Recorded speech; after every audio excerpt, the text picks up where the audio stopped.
Добрый день, уважаемые жители Республики Саха-Якутия. По данным Управления Роспотребнадзора, текущая санитарно-эпидемиологическая обстановка в республике характеризуется 140 новыми случаями выявленной новой коронавирусной инфекции.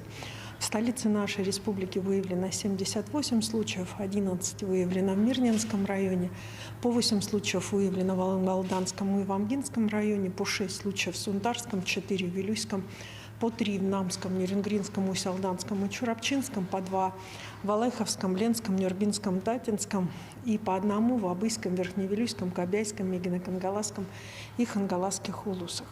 Необходимо обратить внимание на то, что все, соответственно, больные находятся либо на амбулаторном лечении, либо на стационарном лечении.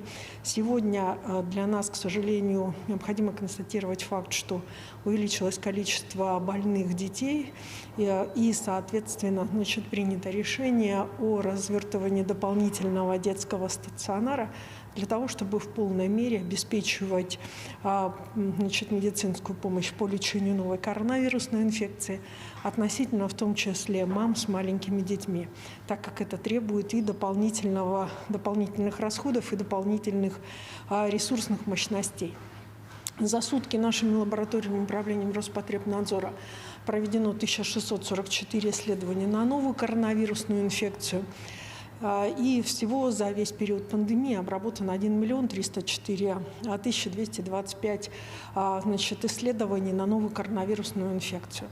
Уважаемые жители Республики Саха-Якутия, необходимо обратить внимание, что у нас в целом поступило 329 555 доз вакцин, и первую вакцинацию прошли 287 781 человек.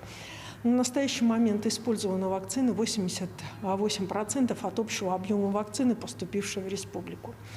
На сегодня нам бы хотелось обратить внимание, что та ситуация, которая существует в республике с пожарами, в целом, она не может не накладывать, и соответствующие корректировки в работу наших медицинских организаций.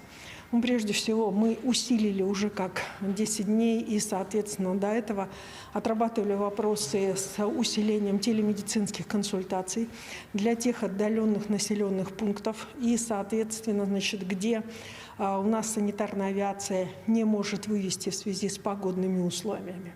Кроме того, поступившая вакцина, которая поступила у нас порядка где-то 10 дней назад, у нас также не может вылететь в ряд районов, в связи с чем принимаются оперативные решения по ее доставке, в связи с чем и, соответственно, в некоторых районах сегодня закончилась вакцина, и мы ждем лишь только ее доставки до поликлинического звена этих районов.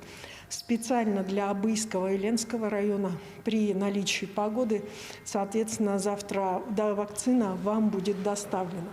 Кроме того, необходимо обратить внимание, что в республике идет полным ходом диспансеризация тех лиц, которые болели ковидом на протяжении этих 1,5 лет, и, кроме того, соответствующая реабилитация лиц, которые у нас также переболели ковидом, соответствующие возможности у республики есть в наших медицинских организациях.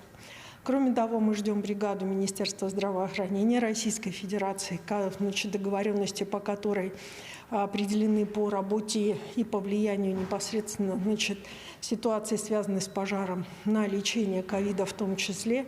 В связи с этим будем отрабатывать и дальше соответствующую ситуацию.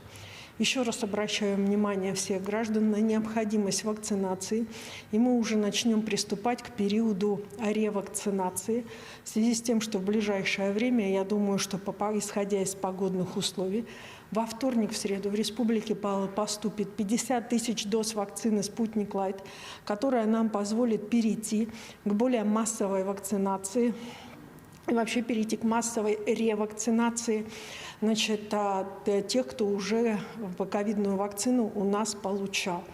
Необходимо обратить внимание и на тот факт, что сегодня именно вакцина является единственным способом для того, чтобы нормально начать работу в школах, нормально начать работу в детских садах, в наших учреждениях дополнительного образования, а также в спортивных учреждениях.